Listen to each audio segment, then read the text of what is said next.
¿Qué son las áreas de reservas territoriales del Estado de Guatemala? Por Maily Gómez y Luis Reyes. Según la Constitución Política de la República de Guatemala, en su artículo 122, encontramos que el Estado se reserva el dominio de una faja terrestre de 3 kilómetros a lo largo de los océanos, de 200 metros alrededor de las orillas de lagos, de 100 metros a cada lado de riberas de ríos navegables y de 50 metros alrededor de las fuentes y manantiales donde nazcan las aguas que surtan a las poblaciones. Esta descripción hace un buen trabajo describiendo qué se considera como un área de reserva.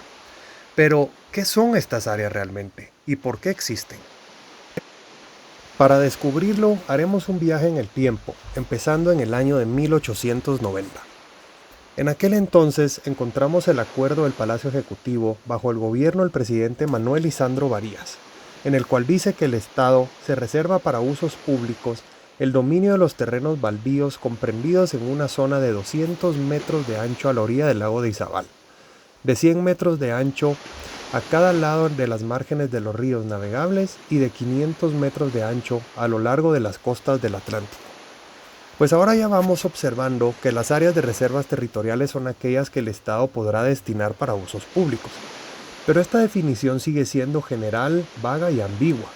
Y además, ¿por qué solamente incluía el lago de Izabal y las costas del Atlántico? ¿Qué pasaba con los demás lagos del país y con las costas del Pacífico? Esto posiblemente se deba a que en 1883 el presidente Justo Rufino Barrios tuvo la idea de unir la ciudad de Guatemala con un puerto en la costa del Atlántico mediante un ferrocarril, para así poder sacar la producción de café de sus fincas y de las de sus correligionarios liberales. Justo Rufino Barrios muere en 1885, pero unos años más tarde, bajo el mandato de su sobrino, el general y presidente José María Reina Barrios, se establece la nueva ciudad de Puerto Barrios y se declara como Puerto Mayor de la República. Continuando con nuestra investigación, avanzamos al año 1894.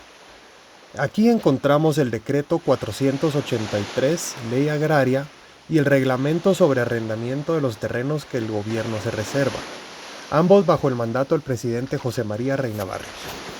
En estas leyes, el Estado se reserva para usos públicos 1.500 metros de ancho desde las playas de los océanos, ya no 500 metros como se había definido en 1890, y para ambos océanos, ya no solo para el Atlántico.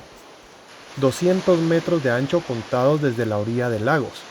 Ahora se incluyen todos los lagos del país, ya no solo el lago de Izabal, y de 100 metros de ancho a cada lado de los ríos navegables. Adicionalmente, se acuerda que los terrenos arrendados volverán a poder del Estado desde el momento que lo exijan las necesidades del país, por causa de seguridad, guerra con el exterior o por motivos de orden público, o si el gobierno proyectara abrir puertos, levantar fuertes o construir cualquier obra en esos terrenos. Ahora ya podemos observar que el uso público que se mencionaba en 1890 se vuelve menos ambiguo y más específico, e indica que pueden retirársele los derechos a los propietarios por causas de seguridad, guerra, motivos de orden público, o para tener usos para puertos, fuertes o cualquier otra obra. Puertos. Hasta aquí ya tenemos definido lo que son y para qué fin se reserva el Estado las áreas de reservas territoriales.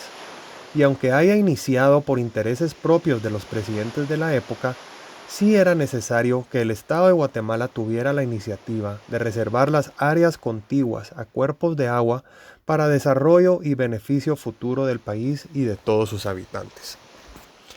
Ahora avanzamos hasta 1973.